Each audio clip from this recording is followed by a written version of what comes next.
for generations.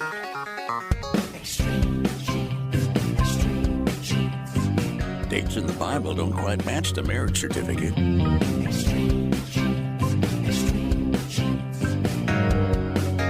Uh-oh.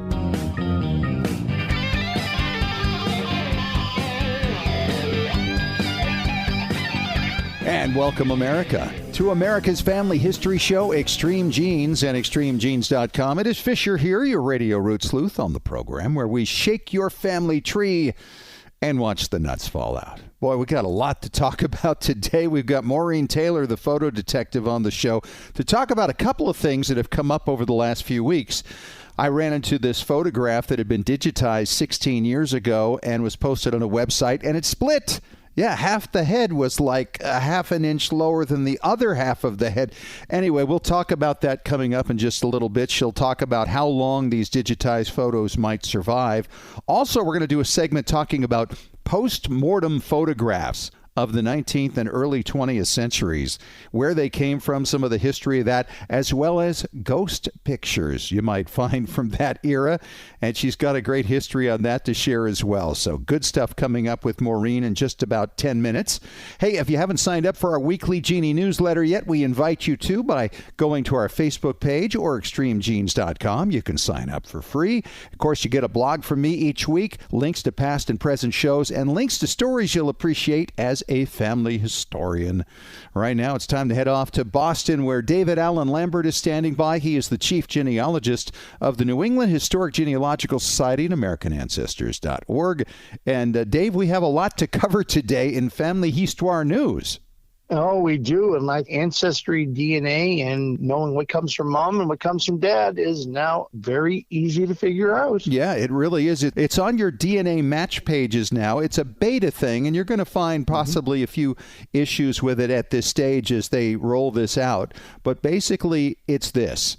In the past, just a few months ago, you were finally able to see which side of your genome came from one parent, which came from the other. Well, now they have extended that, where you can actually see which matches come from which side without ever having to test your mother or your father. So this is kind of a big deal because you can split out the father's side, for instance, and then look for all the matches within the father's side or within the mother's side. It's really interesting stuff, and if you haven't looked on your Ancestry DNA account recently, you might want to take a look today because this is really kind of fun. And you know what I think is really amazing is, so both my parents died in 1998 and 1999. Didn't test their DNA. Wasn't a possibility really yet. And now I can clearly see the cousins that I'm not sure on paper how they match. And now Ancestry has allowed me to see that, which I think is pretty remarkable. Yeah, good stuff. Starting in family history news, I'm going to start across the pond in Ireland. And until recently, if you were adopted, you couldn't have access to your original birth record, which I think a lot of places across the United States, this has become a recent reality for people. And now, through a news story I read in the BBC, people born in the Republic of Ireland are now being able to look at their original birth certificates that were closed to them after adoption almost permanently. And this has been an issue for adoptees from Ireland for a long time, especially those who were then shipped over to the United States and are still trying to figure out where they came from. So great news for those Irish adoptees. Well, you know, looking way, way back is something we always do in genealogy. But I think the one that takes the prize, in this case, the Nobel Prize in medicine, Svante Pääbo, who won the Nobel Prize in medicine for pioneering the use of ancient DNA to unlock secrets about evolution. And back in 2010, he took bones from a Neanderthal that he sequenced out and was able to determine the genome. And now they're using it for medical research today. So it's not just knowing that we have distant cousins that are Neanderthals, we can actually benefit by it. Well, and we see also when we go to our DNA page on 23andMe that we have a certain amount of Neanderthal DNA, and it tells you what percentage you have above or below other matches on the site. And that's really kind of interesting stuff. We all have that DNA. It's somewhat controversial to talk about it for various reasons. I love that I have, I'm not going to say which of my 3 living siblings, but I did a comparison and they had more Neanderthal than I did. And I said, well, that's because you could climb the heck out of trees when you were a child and I couldn't.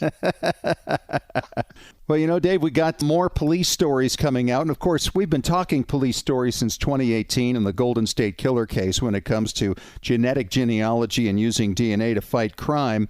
And recently, the Edmonton police up in Canada released an image of a suspect created from a DNA profile of a suspect by Parabon Nanolabs. So they created this picture. The Edmonton police released it to show what this suspect may look like. They did have a description of him given from witnesses. And so there's a lot of discussion about that. The police chief has since apologized. A lot of discussion about privacy, a lot of racial issues involved in it. You can check it out.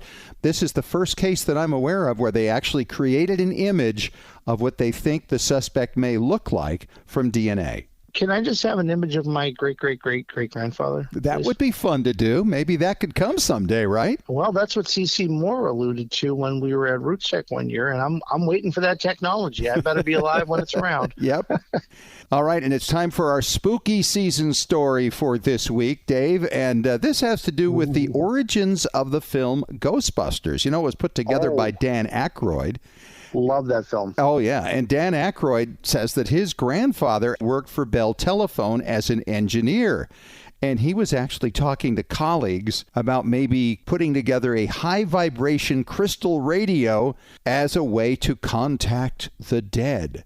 Well, his son, who was Dan Aykroyd's father, saw these seances that they put on when he was a child and kept records on this whole thing. And that's how Ghostbusters wound up being created. How's that? Oh, you're kidding me. That's wonderful. Isn't that I love great? that story. Yeah. I can't wait to tell my kids. That's great. Well, that's all I have from Beantown this week. And if you're heading east and you want to stop by the New England Historic Genealogical Society in Boston, you can become a member and save $20 by using the coupon code EXTREME before you get here. All right, David. Great stuff. We'll talk to you later when we get to Ask Us Anything.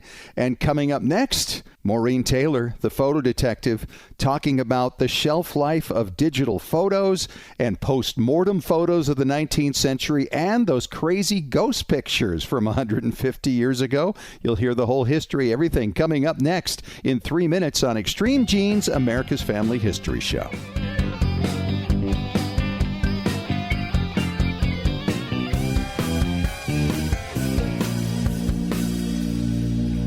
Genies, our friends at BYU TV have a new series out created just for us, family historians. It's called How I Got Here. It's a fast-paced travel show where young adults accompany their immigrant parents back to where they came from, their countries of origin. These are 10-day trips of a lifetime where these parent-child duos relive the sacrifice, struggle, and circumstances that led their families to leave to where they are now. There's a new episode every week with visited countries including Italy, Serbia, Mexico, Chile, Israel, Slovakia, and Ghana. BYU TV is on Roku and Fire Stick, online at byutv.org, or through the BYU TV app. How I Got Here is available now with a new episode every week. Feel the impact this journey has on those who grew up not knowing. And just a warning, keep a box of Kleenex nearby. You're going to need it. Have you hit a brick wall in your family tree? Are you unsure how to use your DNA test results to resolve a research question? Do you want to travel where your ancestors walked and need to find details before you go? Need help joining a lineage society? Whatever your genealogy research question, the answer is Legacy Tree Genealogist. Legacy Tree Genealogist has been helping clients all over the globe discover their story since 2004. Legacy Tree has carefully selected and trained professionals who specialize in hundreds of countries and languages, as well as probate research and DNA analysis. And when you need experts on the ground in the countries where your ancestors came from, Legacy Tree Genealogists calls upon its global network of on-site researchers who know the local language and how to get their hands on the records you need.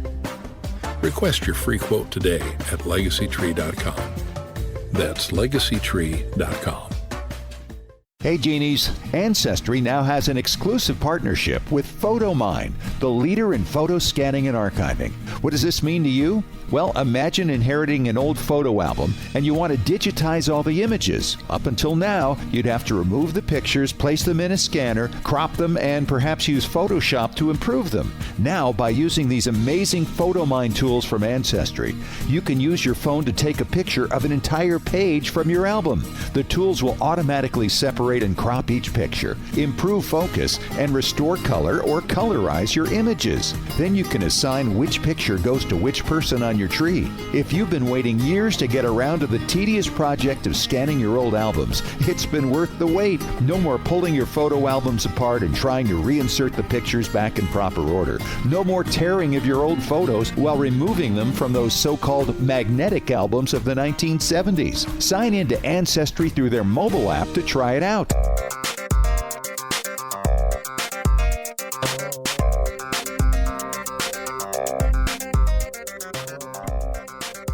Hey, welcome back to America's Family History Show, Extreme Genes and ExtremeGenes.com. Fisher here, your radio root sleuth, and this past couple of weeks I've had some interesting experiences with photographs that have been digitized some time back that are online that don't look the way they should. And that's why I've blogged about this, had some response from many of you about concerns about digitized photos and how long they last.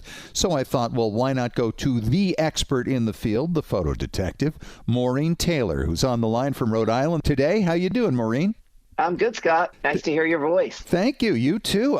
This is a strange thing. There was a photograph posted online. It was dated 2006 as to the time that they had scanned this. It was a 1914-ish photograph of my wife's grandmother with her elementary school class back in Indiana. It was on a public library site. They have a great local history section there. And as I looked at the photograph, there was my wife's grandmother as a teenager, but she was split in half, and half of her face was just a little bit lower than the other half of her face. And as I went through some of the other faces in this class, there was one guy who was actually split into thirds with different layers going back and forth. It's like, first of all, I don't even know how that happens with a digitized image. And it was very nice of these people. I reached out to them and they scanned again the original photo for me in a higher DPI. So I have a really nice copy of the picture, and I've cleaned it up and colorized it as well. But I am concerned, and so are some of the listeners too, about how long some digitized pictures will last and what could happen with them over time. Oh, such a good topic. Right? Such a good topic. Where do I start? So I think the problem with those photos, and I can't say because I haven't seen them, so I'm going to have to check out your blog post. But when websites get updated, the software might be different.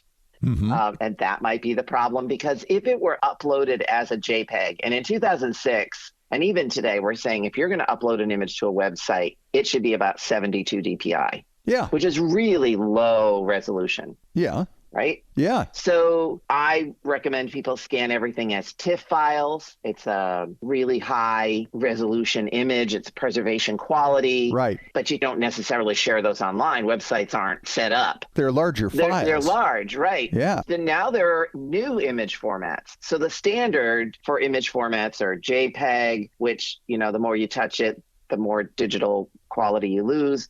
TIFFs, TIFFs, PNGs. I mean, there's a lot of different digital image files, right? Sure. If you have a really brand new digital camera, you can shoot RAW, which is really high resolution, but a smaller file than a TIFF file. Okay. Right? But there are different RAW formats for each manufacturer. So then you have to use the proprietary software to view the images. So that's not so great. Right. If you can view on pretty much anything.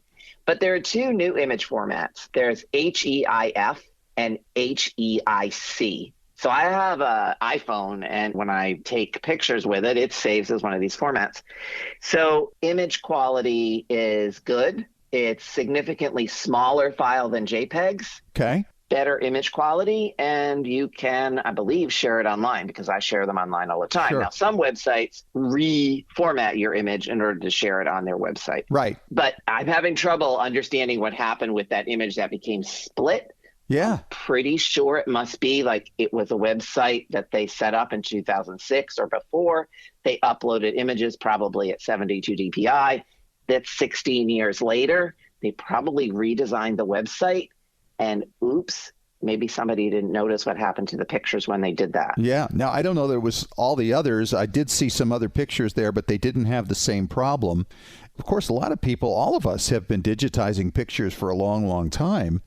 I guess the concern we all have is how long are they going to last? Now, I know Family Search, for instance, if you upload pictures to Family Search connected to the names of your ancestors and the page you have for them there, they are constantly upgrading their system and making sure everything transfers over. So it's like every few years. It's pretty good. Well, I don't know how long the TIFF format is going to last. Right now we have these two new formats. Are they going to do away with TIFFs? Are we going to be able to read them? I mean, that's the problem with digital media in general is, remember when we used to do VHS tapes? Yeah. You know anyone with a VHS player now? I had to buy one on eBay. Mm-hmm. Yeah. Right. Let's talk about CDs and DVDs. You have to buy a little gizmo that sits on the side of your computer now. They don't come with a CD player or a DVD player. Yeah. How many people have DVD players? Sure, of course. So it's right to be concerned because digital media has a history of built-in obsolescence. Yes, of course. But no one's saying, I've been doing some research before we did this interview to say, what's the future of digital imaging? And no one is saying you're not going to be able to read a TIFF. You're not going to be able to read a JPEG. Right. But it's likely that might happen. So you have to just be aware of what's happening and keep updating your image formats. Like if you save everything as a TIFF, you're pretty good. It's a good basic format. Well, and let's not frighten people who have JPEGs too. No. I mean, if you're going to look at them a lot, it really takes at least 100 views of a particular picture before you start to have any deterioration at all. They're a really solid format. The thing I'm telling people is several things. First of all, make sure you make copies to put on the cloud, because your biggest risk isn't necessarily the deterioration of the image, but the total loss of the image, right? Yes, the total loss because you haven't backed it up. Right. But I will say I can speak to this because I had this conversation with them. Permanent.org, right? It's a nonprofit. Yes. Right. And they encourage people to upload their images, create a digital archive. They have this whole thing called digital legacy. I know that they have a company policy where they say that your photographs are safe and that they will keep up with any new image formats and just keep updating what you've got stored. Yes. That's encouraging, and that's part of preservation. That's part of updating the formats to make sure that this is going to last forever. And then again, like I say, we get back to the bottom line is we don't want to lose the images, period.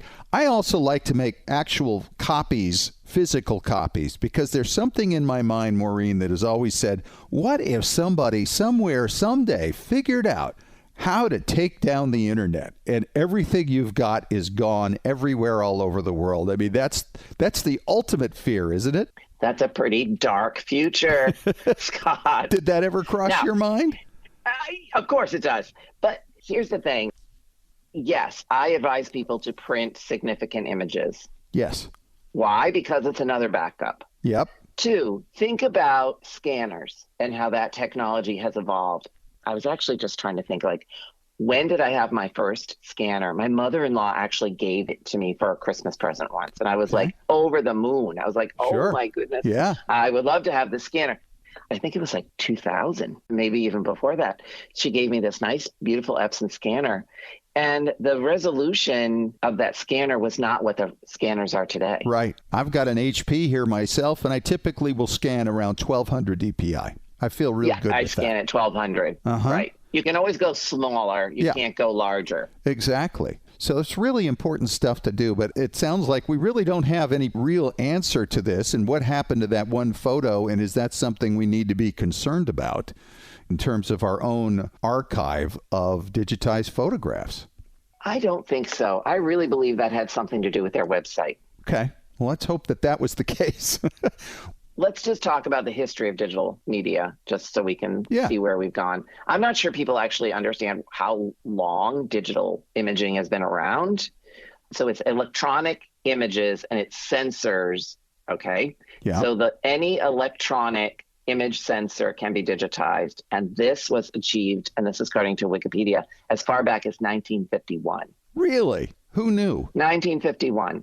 And then there was another improvement in April 1970. I will tell you that I once had a digital camera. It took horrible photographs. They were awful. Horrible photographs.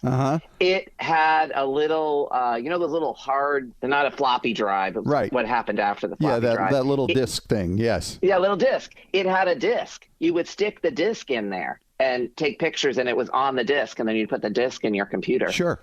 Oh, the picture quality was just, dreadful. I actually used it for about a day, and I took it back. Have you noticed kind of a gap in your pictures from about 2000 till about 2008, 10, somewhere in there, where we were in that transition period to digital photographs, and we weren't using film so much anymore, but the pictures were so crummy, and we didn't store them the way we do today. So there seemed to me, at least in my collection, a vast gap of pictures in the early part of this century. So the first consumer digital cameras actually were marketed in the late 1990s. Yeah. So that coincides with what you're saying. Yeah, exactly. And what you're saying, too, about how crummy the pictures were in those days. But we all thought this was great because we didn't need film anymore. Oh, great. The free pictures of the digital era, right? No more buying film, no more developing film, all of that. We saved all that money. But what happened to all of those pictures? Yeah. And that's people the thing. Save them? Yeah. Did they back them up? I think a lot of them are saved and maybe backed up, but a lot of them are probably lost, and even more are just so miserable in how they look that I think we lost a few years there in that transition. Well, we continued to take film over here because I wasn't happy with the digital stuff. But if one of your listeners has one of those early pictures, I'd love to see it. Really? Okay. Those early digital pictures. Maybe you have one, Scott. I might. I'd have to take a look. Where do you want them sent? photodetective@maureentaylor.com. Okay, there you go. And she is the photo detective, and we're in the spooky season right now, Maureen, and there are a lot of spooky photographs we should be talking about that go back well over a century. Shall we get into that next? Sure. All right, as we continue in 5 minutes on Extreme Genes, America's Family History Show.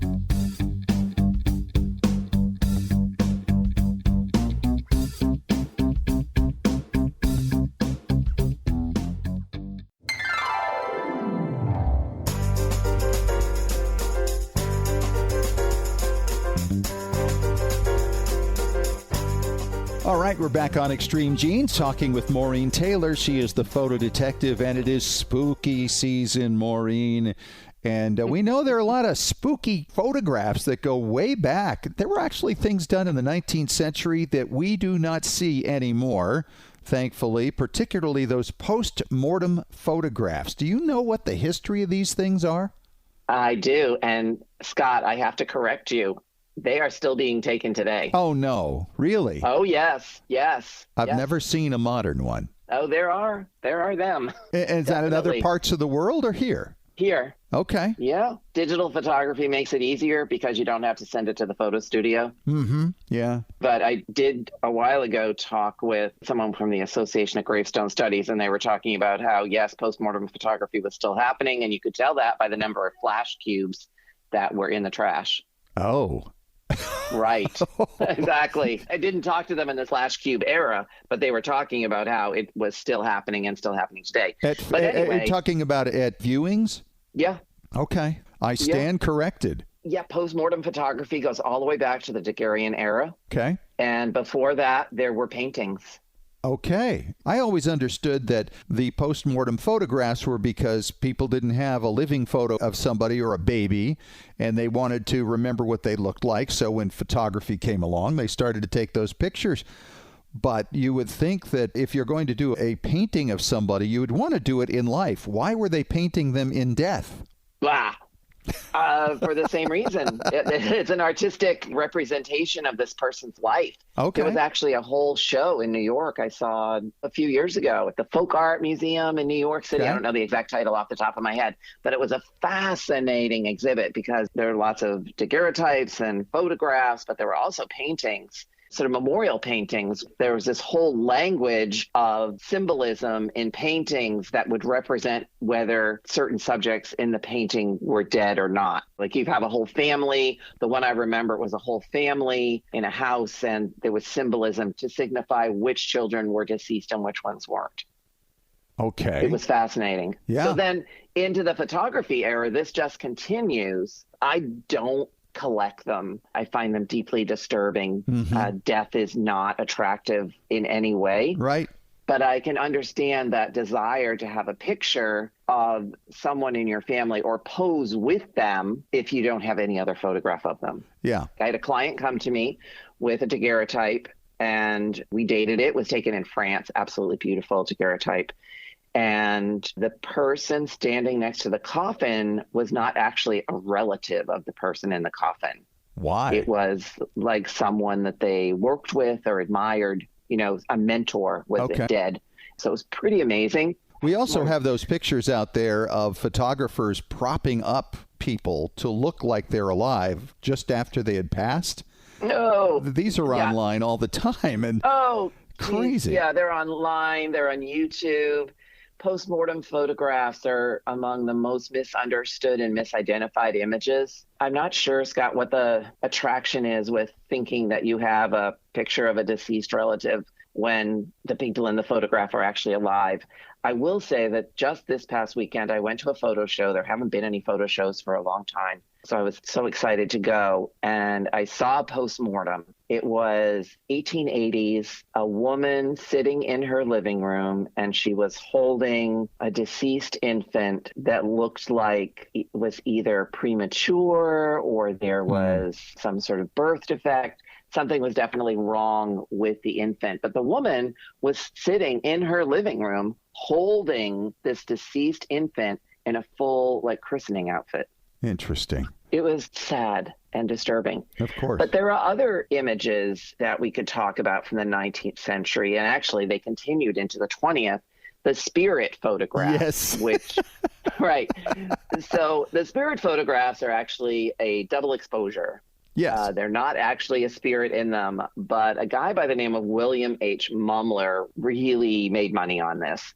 So he took an image by mistake in 1861.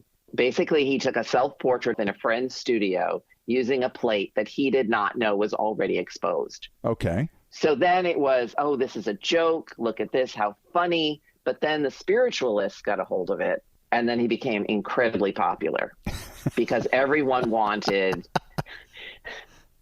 a spirit photograph of themselves with supposedly their ancestors standing behind them, hands on shoulders, things like that. Wow. So things didn't go well, but Mary Todd Lincoln even had her picture taken by Mumler. Really? As a ghost? So, no, she was sitting, but Lincoln was a ghost. I have never seen Lincoln that was a picture. ghost, or one of her children was a ghost. Right. Wow. One or the other. Mm-hmm. And probably the Lincoln collection at the Allen County Public Library has one of those. The whole thing fell apart. And I'm going to quote to you something from the Getty, the getty.edu, the website. What they report is that in February 1863, a doctor sat for a portrait. And when he was given his spirit photograph, he said, wait a minute, that man that's a spirit, I actually know him and he's very much alive. So suddenly Mumler was cast out. He was called a fake. His whole idea of being a medium was shot. And he was sued and acquitted. But, that's the end of it. And then you think maybe that came to an end because everyone knew that it was a double exposure. Well, and you got to think about it. You got to think about that because photographs back then, I mean, that was a new technology. The idea of double exposure was like the highest end tech that was available in photography at the time. The general public isn't going to understand that stuff. He could have gotten away with that for a long time. Exactly. Well, there were other techniques of the 19th century. You could make a collage. Matthew Brady's studio did that, where you put a head of somebody on a different body. They did that. General showed up late. He just added them in later. So these photographs continue to be popular into the 20th century. Really? Like way into the 20th century. Okay. Yeah. I mean, Mumler, his reputation was destroyed. But that didn't stop other people. I actually have a short, it's like a 1-hour webinar on my website called Dead or Alive, mourning, memorials, and spirit photos and the undead, if anyone's interested. I'd love to see that. That sounds fun. Yeah. You're saying that a lot of people who were photographed as being deceased, though, were still living? Well, I'm not saying that exactly. What I'm saying is that there are a lot of photos that appear online and someone will say, oh, that person is dead. Mm-hmm. Oh, I see. Okay. Yeah. But I think you have to prove it. Does all of the information in the photograph actually add up to be the time that it was taken after this person was deceased? In my family, viewings are popular. Sure. Right? I've been to many of them. Death is hard to look at. Yeah, absolutely. It's not attractive. The average photographer could not make someone look alive if they were dead. And I know this is going to be controversial. I will be slammed for this. I have been slammed in the past for this statement. But in the photo community, everyone just kind of rolls their eyes again and again when somebody posts an image online and says this person is definitely dead. And they're standing with their whole family and their eyes are open and they're alive. Well, I have seen pictures. Oh, this is not going to go well, Scott. I have seen pictures with corpses being propped up by photographers in the late 19th century, theoretically, but maybe that was staged as well for whatever reason. Yeah, and they probably look like corpses. Yeah, absolutely. I couldn't imagine doing this. That was just a whole different era, and yet I guess we have our own versions of it today, Maureen. So fascinating stuff. I like to say there's nothing new in photography that wasn't done in the 19th century, pretty much. You know what I mean? Yeah, absolutely. Hey, Maureen, always a pleasure to talk to you. Thanks so much. It's been great to catch up, and have a great fall, and we will catch up with you again soon. Always interesting to talk to you, Scott. Thank you so much. All right, and David Allen Lambert is coming up next as we get into another round of Ask Us Anything on Extreme Genes, America's Family History Show, in 3 minutes.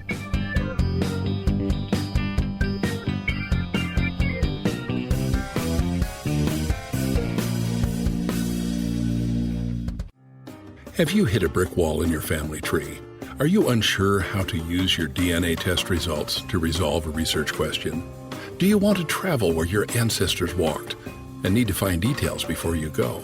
Need help joining a lineage society?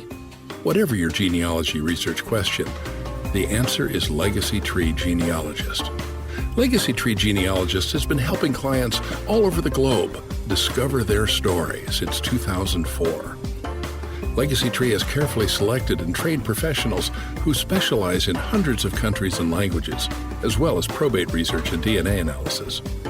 And when you need experts on the ground in the countries where your ancestors came from, Legacy Tree Genealogists calls upon its global network of on-site researchers who know the local language and how to get their hands on the records you need.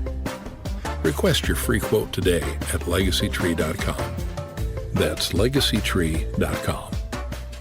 Genies, our friends at BYU TV have a new series out created just for us, family historians. It's called How I Got Here. It's a fast-paced travel show where young adults accompany their immigrant parents back to where they came from, their countries of origin. These are 10-day trips of a lifetime where these parent-child duos relive the sacrifice, struggle, and circumstances that led their families to leave to where they are now. There's a new episode every week with visited countries including Italy, Serbia, Mexico, Chile, Israel, Slovakia, and Ghana. BYU TV is on Roku and Fire Stick, online at byutv.org, or through the BYU TV app. How I Got Here is available now with a new episode every week. Feel the impact this journey has on those who grew up not knowing. And just a warning, keep a box of Kleenex nearby. You're going to need it. Hey Genies, as we've dug into our family history explorations over the past year, our community at Genealogy and Family History Breakthrough Strategies has taken off. This is where you can meet like-minded genealogists who can help you break through those brick walls and find a whole city behind it, occupied by ancestors whose names you don't even know yet. This is where you can learn from your fellow genies and ask questions, because many in our community have already been into some of the records you're looking for. Genealogy and and Breakthrough Strategies is free. What a great place for brainstorming and getting to know other people who totally get your passion for family history research. If you're looking to take the next step in sharpening your skills, here's a great chance to learn from others and give back in areas you've already become expert in. So join us. That page again is Genealogy and Family History Breakthrough Strategies. It's a long name, but we cover a lot of territory. Genealogy and Family History Breakthrough Strategies.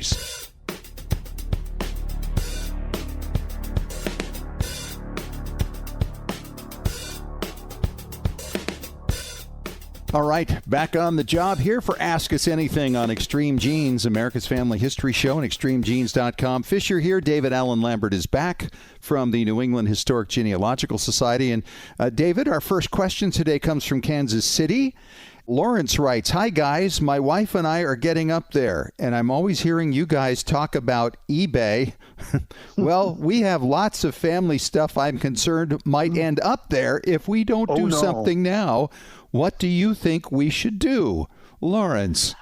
Well, yeah, I think that's a thought that haunts all of us, especially genealogists with our papers and things like that. But family ephemera and heirlooms, it's a total other ball of wax.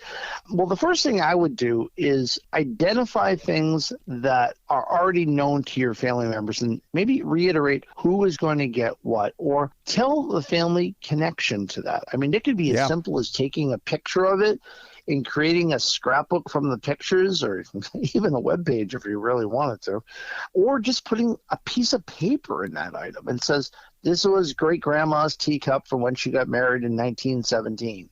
And it's been in the family. This is the one I never let you touch because I was afraid you were going to break it. So don't eBay it after I'm gone. I mean, probate's another thing. I mean, you could probably leave certain things in your probate. I mean, if you have, say, a grand piano or a doll collection or a signed baseball collection, you might entrust that to a certain family member and maybe put the conditions that if you're going to sell it, half of it has to go to your favorite charity or something like that. Or maybe it shouldn't be sold at all and divvied up amongst other family members. Yeah. Well, about you, Fish, what are your thoughts? I like those ideas, and I think we all have those same concerns. I have made that book that you were talking about, taking pictures of them, just throw them in using a Word file and writing a little paragraph what the significance is. You know, I had this situation myself when my mom died. I wound up with this really old and really crummy, beat-up coffee pot. And I had no idea what it was until I ran across some notes that I'd saved from my mom. And she had a list of things that were heirlooms. And it mentioned this coffee pot. And it said it was a wedding gift to my great-grandparents in Sweden in 1883. I had no idea. I would have easily thrown it out if I hadn't known the significance of it, because, Dave, it's ugly. Ooh.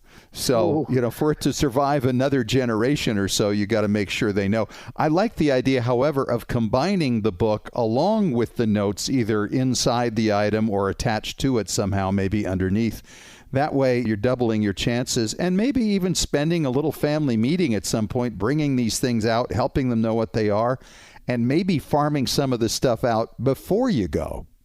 And I think that's really important. I mean, it may be something at the next family gathering. I think the term Swedish death cleaning, thank goodness you didn't Swedish death clean that coffee pot.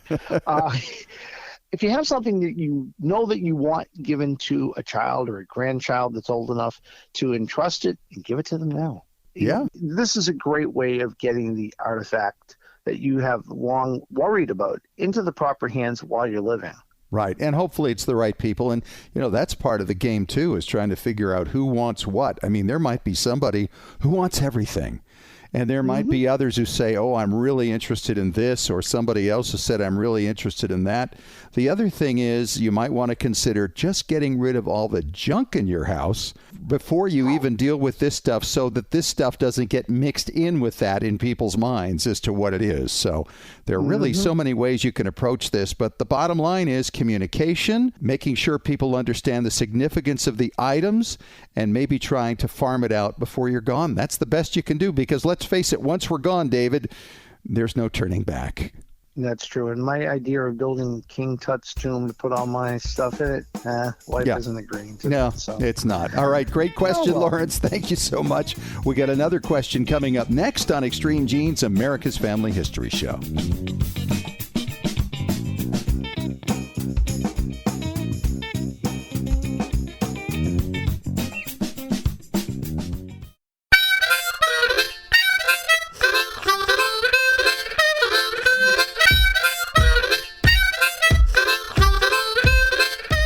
All right, we are back at it for another question here on Ask Us Anything on Extreme Genes, America's Family History Show. And Dave, our next question comes from Jonathan, and he says, Fisher and Dave, I have a Norwegian ancestor who came to the U.S. around 1878. I have family records and even his obituary that tells me where he came from in Norway, but I am unable to find his birth or christening record. Any thoughts? Jonathan. I think in my bailiwick here, Dave, because I do have some Norwegians who also came over in the 1870s. And I ran into the same situation, in fact, where I couldn't find the birth record or the christening. But when you consider the patronymic name, things are a little different. True. Yeah. So my great-grandfather was Emil Oscar Olsen, and he wound up coming to Utah in 1874. And his father came over as well. So we had all kinds of information about where they were from.